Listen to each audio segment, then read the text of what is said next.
Thank you for auditing Professor Skye's Record Review, the always positive new music review show hosted by a French professor who's going to be asking some questions about the new album by Paris Jackson, Wilted. The main question I have to ask is, what do you expect from Paris Jackson? And more importantly, how do those expectations color your listening of her music? Is it possible to listen to her music without having the associations that just come from hearing her very name completely taint the way that you listen to what you're hearing? I know for me it's quite difficult, because when I hear the name Paris Jackson, I get flooded with a sort of empathy. I just feel very badly for her. And I don't know anything about her. I've never read an interview with her. I don't know her state of mind. I am not an expert whatsoever. But when I think about growing up in that kind of situation, with that lack of privacy, with that amount of chaos and turmoil and media attention, that makes me sad. But it's actually something else that makes me feel like this kind of allegedly blessed existence must be very difficult. I just sort of wonder, how do you exist knowing that every person who meets you has 1,000 questions for you? Like, just saying who you are and who your father is, just think that everybody who hears it, an entire 4,000-page book filled with questions, pops into people's heads. And you basically have two kinds of people, I imagine, if you're in that life. People who start asking you questions. What was your dad like? Do you think he really did it? What? Right? Like these kinds of questions. Or people who are polite and kind and who have to live biting their tongue, trying to be respectful of the fact that you are your own person. That's very difficult. That's a very difficult situation. And I really wonder how one can be an adult and a functioning adult going through life that way, in which everybody expects something of you and wants something of you, and the way that they perceive of somebody who's not you completely determines how they interact with you. So it's interesting, right? Because the fact that she chose to make music is interesting, because that shows, at least on some level, a desire for this kind of comparison and scrutiny. Well, I don't know if it shows a desire. You know, some people have an unquenchable need to make music. I'm not sure that comes through on this album. I would say this is a way that she has chosen to make her life, regardless of whatever riches she may be entitled to. And it makes me think of like other famous, children of celebrities. Often they go a different way. I grew up in Boston, and the most famous athlete in Boston when I was growing up was a hockey player named Bobby Orr, who retired years before I was born, but was still that famous. His son, I was in a school with his son for a couple years, and he played soccer. He was a great soccer player. Guy didn't play hockey, just wants to stay away from that kind of scrutiny. It makes sense. Or if a kid decides to play the same sport, you just sort of wait and see, is this going to be a better version or a worse version?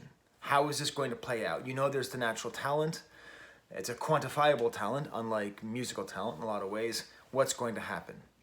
Or in politics, if the son or the daughter of a politician decides to become president, is it going to be better?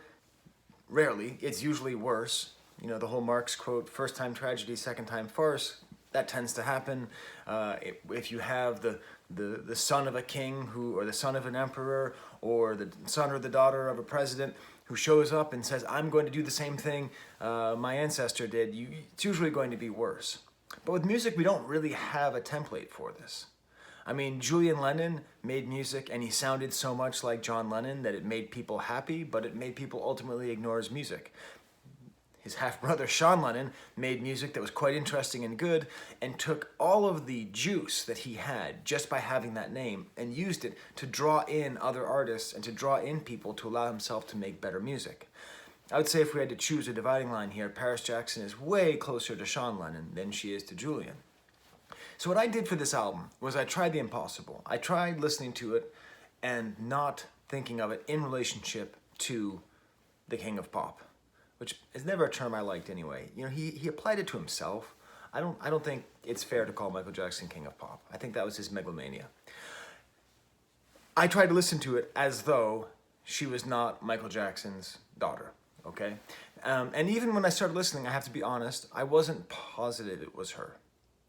Like, I assumed it was probably the same Paris Jackson, but I didn't know. I didn't pay attention. I didn't see that she had a cover on the Rolling Stone magazine. I didn't know she was making music. I just didn't know. But, after a couple songs, it was pretty clear. And so what I did was I listened to the whole album only knowing that fact, that she was the same Paris Jackson I remember from Michael Jackson's funeral. That's it. It was before I went back, and then after listening to the album a couple of times, I read her interview on Rolling Stone. It's pretty weird, having a cover of Rolling Stone before your first album, 2 years before your first album, where I discovered that she had 50 tattoos, that she sounded kind of young and trying to be super edgy, that she mainly has happy memories of her father, which really changed a lot of my perception of her, because it's hard to tell. It's hard to tell how such a broken person who had such a disastrously terrible upbringing. I mean, I feel the same way listening to Michael Jackson. I get the same flood of empathy, even if I am very upset with what he did in many ways, many things in his life. I still feel that sense of empathy of this hurt kid. So knowing that she has these positive memories of her dad sort of changed things. And then reading about the suicide attempts that she apparently had and a history with addiction. And so it's a very interesting mixture of things there that I wasn't expecting and that I didn't get from listening to the album.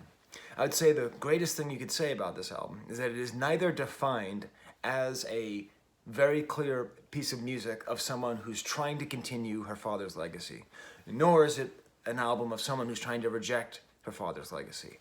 This is just like many other great albums from musicians in New York or London or New York or Los Angeles, just some rich kid who had a messed up upbringing just like the rest of us, who takes their money and their leisure and decides to dedicate it to a life of art. Okay, this is almost like, poets in the 18th century. They were aristocrats because they could afford to take the time to think about words and put together cute things like that. This is a comfortingly not aggressive album. Either I love my dad and listen to my dad or not. I did a little experiment with my family. I played the album for them without saying who it was. My wife heard it and immediately liked it. She was like, I really like this. I like the singing, I like the production, it sounds like a good album, I played it for my daughter and she just goes, I could hear stuff like this on SoundCloud anytime. So I don't know. My son said the exact same thing about this that he said about AC/DC. There's nothing interesting about it. A tough crowd. So I think that's a pretty good mixture of, I think if you're listening to it for the sort of high points, you'd say, well, it's a very nicely produced, very atmospherically consistent album that's muted, that's engaging, but isn't particularly flashy or extraordinary. And that lack of flash or extraordinariness can play off as a certain amount of dullness if that's the way that you hear it. My wife asked me a question that made me look up a lot of things, saying, what's her contribution? And that's always an interesting question. When you have any of these sort of children of superstars, what are they actually doing, right? Is she just singing? Is she playing every instrument? You get the sense it could be either way. Well, it's this sort of new method of music production, which not new method, but it's a particular method of music construction, which I'll just call pop plus one. So you take a pop star and you have them write or co-write every song, and then you have a plus one, like some other person, someone who is more versed in music production, somebody who has a better ear for what will pop or what will be pop, someone who has a longer career, and they just sort of work together to make an album. And I mean, Taylor Swift has done this several albums in a row. The last one she did with the guy from The National. Then before that it was Jack Antonoff, Taylor Swift plus one. Lana Del Rey was Lana Del Rey plus Jack Antonoff again. It's not always female stars. I'd say Justin Timberlake did that with Timbaland in his early days. Just like, I need to find somebody who can work with me. And if it's just one person, you have a really nice unified feeling to the album, because it feels like this great collaboration between these two people. And I think that's what we have here. We have the lead singer for Manchester Orchestra, a band I didn't know very well. I've listened to them a couple times, but never reviewed them. And it's very apparent that that's who's behind this, because it sounds a lot like a Manchester Orchestra album with another singer and with someone working with it. But it's great because she co-writes everything. She solo writes 2 songs. The main bummer is that she doesn't play any of the instruments. And I'm assuming that she does play instruments. So I would like to actually hear, it'd be fun if she released a demo album or something, just to hear her by herself producing music and just see what it is, like a more of a bedroom feel. Because this oddly is not a bedroom pop album at all. It's very, very well produced, very, I would even say lush at times. If I had to summarize it, I would say it's got this great mixture of intimate and epic. So it's sort of like very whispery, very low voice, almost a smoky register at times, kind of whispering. But then the voice will also get up high and will do other things, and the production behind it sort of reminds me most of Morrissey's solo albums, how he's able to get like a very epic sound by just using different sort of industrial sounds in the background or kind of fuzz distorted things. It's able to build up to some fairly epic feelings, but always staying intimate. And I like that mixture. But when you have something that is epic and intimate, the end result is in the middle there. And it is possible to see that as lukewarm water, as opposed to the mixture of fire and ice, right? To quote Spinal Tap, to paraphrase Spinal Tap. One last thing before I kind of go into the actual songs. I was talking about this with my wife, and she had a very funny sentence. She goes, "I wish Paris Jackson mediocre success." And I think that's a good thing to say, you know? Like, let's just wish her just enough of, you know, to be artistically fulfilled, to sell enough albums where she knows that people are listening, to be able to express herself, to talk about her internal life, but not to become a big superstar who has to continue this never-ending series of people taking pictures of her and asking her questions. That's sort of the best thing that we could hope from her. And I think that's what she's aiming for, and I think that's what she'll get, because this album, she should get mediocre success. And in this climate of music consumption, mediocre success is amazingly difficult to achieve. It's still an amazing achievement. I mean, just in general, it must be interesting to be her and have the choices that she has. Because if she decided that she wanted to be a pop star, right? I mean, you out there watching me, okay? If you decided you wanted to be a pop star, you couldn't do it, right? Like, I mean, if you worked really hard, all she'd have to do is just be like, Max Martin, boop, Jack Antonoff, boop. They'd come, they'd work with her, she'd have an album, she'd be produced, she'd have the guest appearances by the Migos, who knows what, it'd be out there, and she would be the next big superstar. That's all she'd have to do. Truly it is. And yet she's gone this way. And I really appreciate that she has. And if anything, I would say for a first album, this is a very promising album because it shows a very clear artistic vision. It's not exactly my favorite kind of vision. This kind of smoky, intimate thing isn't my favorite kind of music, but at least it's a perspective. So what I'm gonna do is I'm gonna play you one of her songs. It's a good exemplary song from this album. Not coincidentally, it is the title track, Wilted. There's the cover. You see it's all in lowercase. Kind of example, kind of goofy, affected high school poetry. I'm not going to capitalize anything on the title, and even the cover's a little bit goofy. A sunflower with an eye. But still, it's all kind of justified by this song, which I'm going to play it for you, and I hope you hear what I'm talking about, this intimate and epic combination. These intentionally distorted guitars, layers of sound in the back. It's like slightly avant-garde, but not quite. It's like not intentionally like discordant in your face. Can you believe Michael Jackson's daughter's doing this? But a little bit. And the lyrics are interesting. I can't grow without your love. This has the best range on the album of her going kind of low to high. At times her singing reminds me even of Portishead. She has kind of a late 90s English vibe at times. And she talks the whole song about being her own sun, that she's wilting as a sunflower away from the sun, but she'll be her own sun. And I think that's very consistent with the themes of this entire album, which are figuring out how to take care of yourself.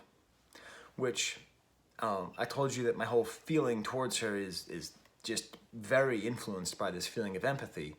She's probably talking about a breakup. I don't know. She broke up with somebody, and now she's saying she's going to learn how to take care of herself.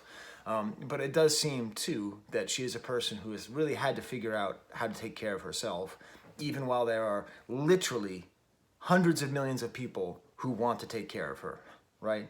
I'm telling you, it's a really interesting thing to listen to. So let's listen to this album, the song Wilted off the album Wilted by Paris Jackson.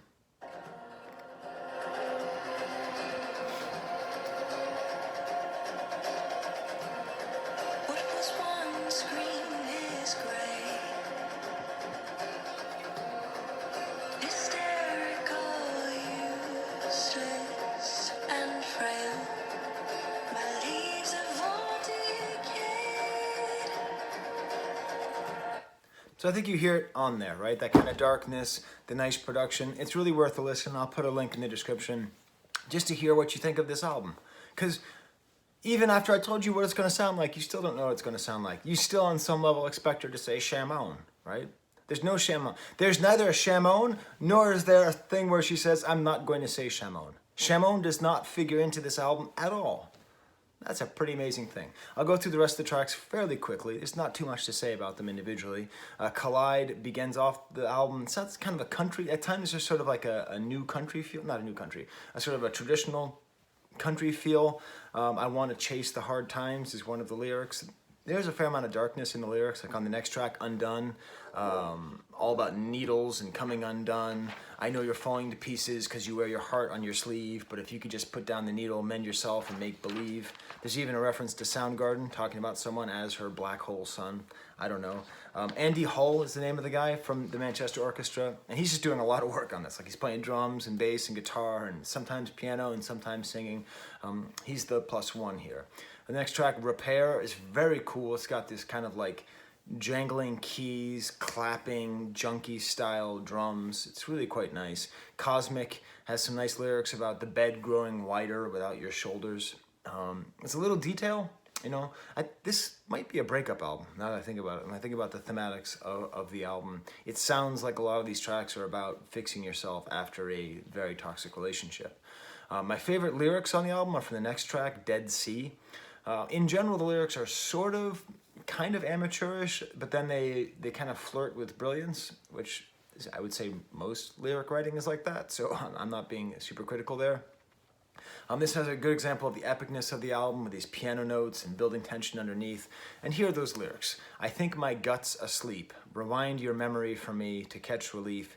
You're always selling the same old crooked teeth in front of me, but I am born of the Dead Sea. Baby, you can't bury me. Interesting. You know, like, I don't quite get everything that she's saying there, but I like these images that she has, you know, selling the crooked teeth in front of me and born of the Dead Sea. I don't know what they mean, but I imagine that she has something that she's trying to say about it, and it's put in this sort of larger context of sort of healing after a breakup. The next track is Let Down, one of 2 solo compositions. Cool kind of guitar bit, a little bit breezy, kind of sweet. Both of the songs that she writes by herself, this one and the end track, Another Spring, are not as good as the other tracks. They're just not. I think her songwriting does really benefit from Andy Hull's input. There's something about it feels a little too folky, almost a little too, at times, like Indigo Girls-y. I don't know if that makes sense, especially that last track, Another Spring. It's not terrible, and I'm happy that it's there, so that, not to be a jerk, but that way I know that there is somebody, you know, that these are 2 people doing things. It's not just one person doing everything and 2 people getting the credit. So that's nice. Eyelids is where Andy Hull actually gets to sing with her, and I don't really know his voice that well. And it's interesting because, you know, these lyrics are there's a nice kind of piano here, again, playing with some dynamics. These lyrics are very, I mean, they're almost like Nine Inch Nails lyrics, you know. Cut my eyelids so I can't see you float out the door. That's the opening lyrics. And it's a nice idea, actually. All these lyrics, I'm changing my mind. These are my favorite lyrics on the album, now that I'm thinking about it. Because she's talking about all these things she wants to do to forget this guy, and then by the end she says, I don't even know your name. And, or actually by the first chorus. So that's a really nice idea, that this breakup, this sort of fantastic idea that she can break free of this person's ghostly presence in her life is like complete, and she succeeded. But it's I think, pretty clear that she hasn't actually succeeded. And that's what part of the song is about. And I was really split on whether or not I liked having someone else's voice on here. In the end, I like it. It's nice. It's a good duet. Scorpio Rising is a song which is good despite its title. God damn, I hate astrology. And so many good artists and musicians employ it. I don't know. I guess it's better than like a cult. Anyways, this is where, you know, it almost sounds like a James Bond theme at times. Like it just builds a lot. And there's a cool thing where like vocal aspirations become like the rhythms of the song. Next track, Freight Train, is kind of plodding and sweet. It's sort of, you know, about being hit by your love. Not too great. And then it ends with that song, Another Spring, which I've already mentioned. Just kind of acoustic guitars and clapping, and the themes of seasons are changing, which is a theme I like. I live by that, but maybe it's a little bit too simplistic for in the greater context of this album, which maybe relies a little too much on sort of simple kind of flower and spring imagery. Well, I don't know. Why am I even saying that? The flower and spring imagery is great. I'm just being a snob. I'm doing that thing that critics do sometimes, where they think of something to say, and then they get so proud of themselves that they then say that thing is bad just because they thought of it. You know what, Paris Jackson? I'm sorry. The flowers and the spring thing, it's all consistent. I have been praising you this whole video for making an album that is consistent atmospherically and thematically. And then at the very end, I'm going to turn around and say, I'm tired of this imagery. I'm not.